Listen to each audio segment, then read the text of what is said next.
This is the workflow template form. Before going into actually designing a flow, I'm going to go through all of the different property screens available.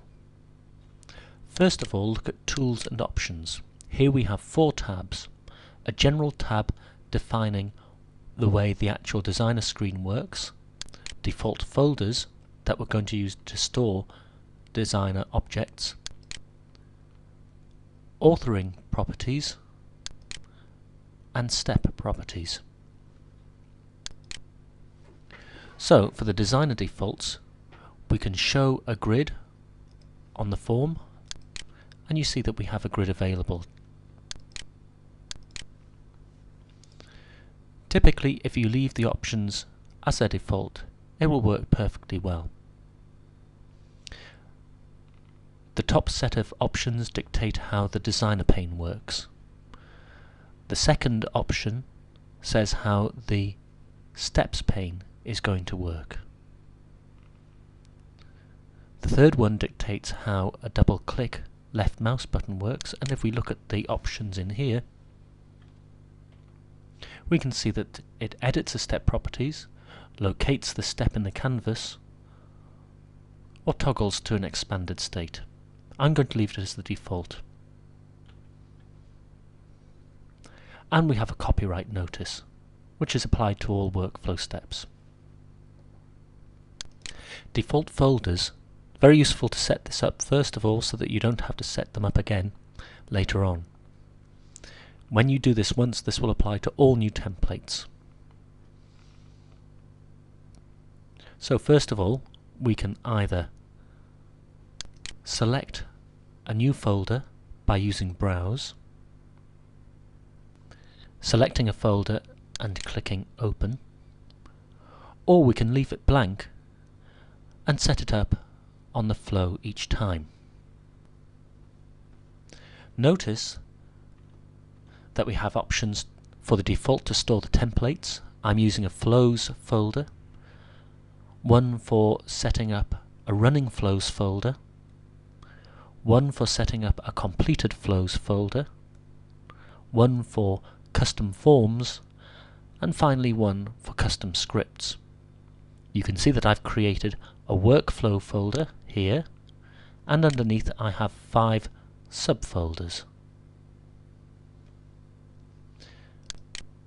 Now coming to template authoring, you'll see that many of these features relate to the standard properties form on a workflow itself. Here we have an option to start flows using this server. What it means by this server is actually the user or the in basket that you're going to be using. Here I have a dedicated email user which has an inbox called Flow Server, and that's what it means by start using this server. The option to move flows when they're completed, you can either leave them where they are, delete them, or move them to a completed flows folder. Now here is an audit trail option, and you'll see later on that if we log flow status changes, then they'll be sent to log files which can subsequently be processed into a database audit trail file. Typically we want to log any flow status changes. When we have due dates and times, we may wish to work it out in work days or in calendar days. Sometimes this varies between businesses and between processes. You choose which default you want to use here. And finally, on this template authoring panel, send flow manager's mail to the originator, the manager of the flow, or to someone else. Flow manager's mail relates to flow escalation alerts. Finally, step authoring defines the default for the type of flow that you're going to send.